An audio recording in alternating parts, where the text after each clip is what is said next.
alternatif pendanaan untuk para pengusaha, sehingga kita melihat memang pasar modal ini sangat mendukung ya para pengusaha untuk membangun perusahaan mereka.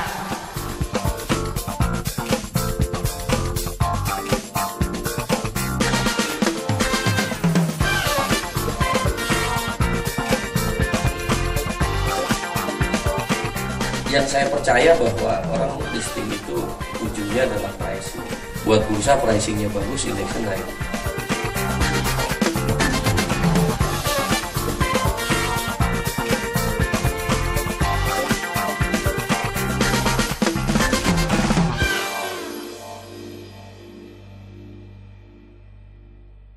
Jadi kalau misalnya teman-teman di sini kan mau go public, itu insentif apa yang diberikan oleh misalnya kan ada kerjasama dengan dari government atau dengan IDX dan segala macam.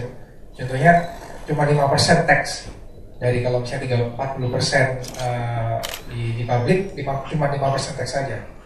Tapi ada lagi yang ada beberapa ketentuan yang menyulitkan. Contohnya mungkin beberapa waktu yang lalu, mungkin bulan Juni Mei itu perusahaan publik listrik I3 dan I4 itu dinaikkan kira-kira 30% sampai 60%, tapi untungnya setelah itu direvisi kembali. Tapi kan beberapa ketentuan-ketentuan itu memberatkan bagi teman-teman kita itu untuk publik, karena ada beberapa ketentuan mereka merasakan bahwa wah, perusahaan publik itu bakal besar, dikira lebih punya uang dibanding perusahaan yang non publik itu. Nah, kira-kira ke depannya insentif apa yang akan diberikan atau yang tengah dikaji? Bursa ini entitasnya PT swasta. Bahkan ada kejadian menarik, kita ditawari untuk pasang iklan layanan masyarakat untuk public awareness mengenai investasi, mengenai pasar. Karena yang jualan bursa kita nggak punya hard selling gitu. Apa sih yang dijual oleh bursa?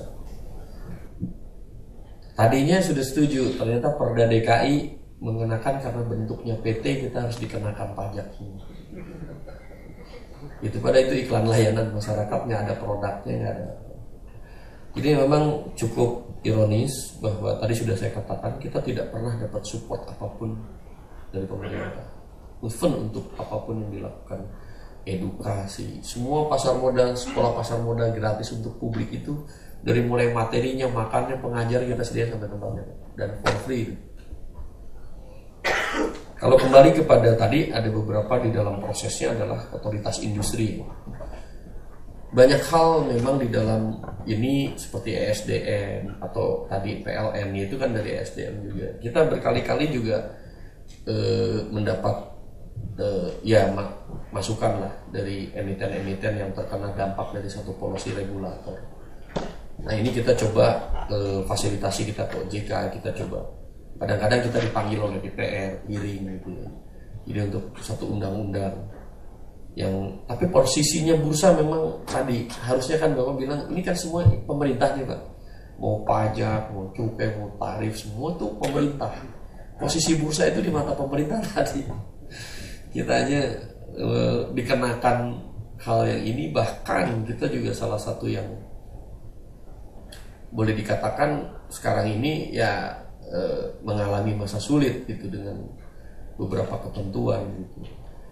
Jadi contoh misalnya ada pembatasan di BKPM nih Pak ya, bahwa negative risk investment.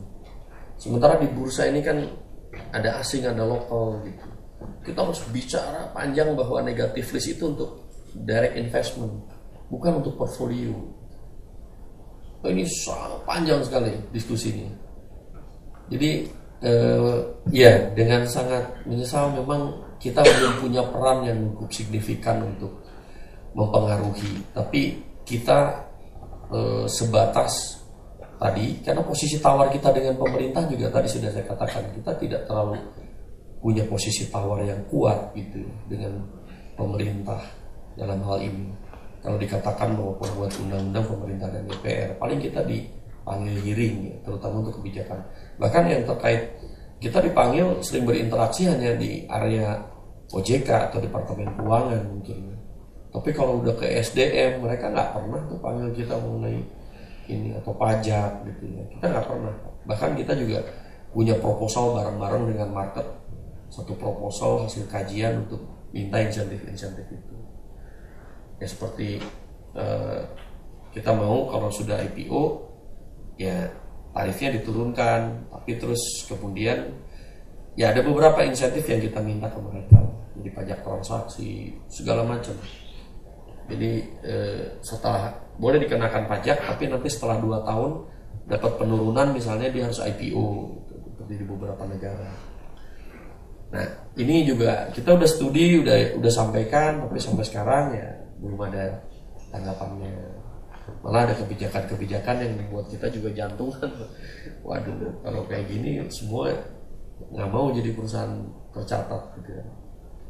Setuju Pak, itu memang PR, termasuk PR kita, dan unfortunately saya nggak bisa janji bahwa memang kondisi objektifnya sekarang ini posisi bursa tidak seperti bursa di tempat lain, atau mungkin di sini pun regulatornya itu memang sangat, atau otoritasnya sangat segmental, fragmented gitu loh, nggak pernah juga bicara antar lintas departemen atau lintas menteri gitu.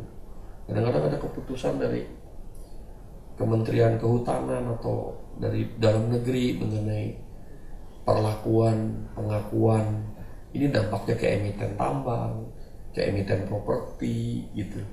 Itu terkaget-kaget di bukunya dan tiba-tiba jelek, bukunya merah, investor teriak gitu. Tapi kan yang ngambil kebijakan keputusan itu memang di luar sana. Saya memahami sekali Pak, memang challenge saya adalah bagaimana meyakinkan calon-calon emiten, di samping tadi ada hal-hal yang tidak cukup menarik atau masih butuh insentif. Di sisi lain kita selama ini ya jualan ada hal lain lah yang lebih positif sebetulnya tetap menjadi perusahaan publik. Walaupun tetap PR ini harapan kita selalu ada pemerintahan baru yang punya keberpihakan terhadap itu. Jadi itu mungkin tidak menjawab, mohon maaf. Itu juga mungkin harapan kita di sini ya di bursa. Ini mungkin namanya. Ini saya jawab ya.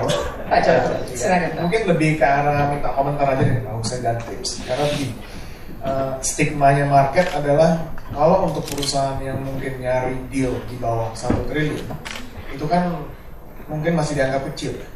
Karena kan sebagai sekuritas pun saya ngerti, mereka nyari fee lebih gede segala macam, mau nyari cornerstone investor pun yang dari Singapura, dari Hong Kong, kita jangan ngomong dari jauh-jauh ya.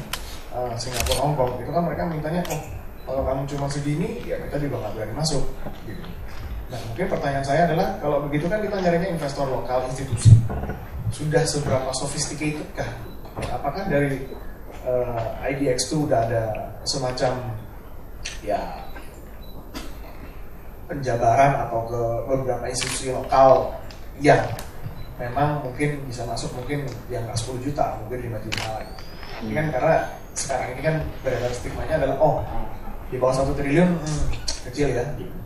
Sementara saya lihat ada beberapa yang dalam 2013 tuh yang Indonesia cuma 60, 100. Itu kan jangan sekali IPO, klub, hura-hura sebentar, tidur selamanya. Terima kasih Pak. Jadi tadi kan lebih ke point of view investor, tapi kan yang ingin kita bantu tadi seperti Ibu katakan 60 aja dibilang kecil Bu, gimana yang Ibu mau gitu di bawah itu. Nah ini yang sebetulnya kan ada yang sophisticated investor atau institutional, biasanya memang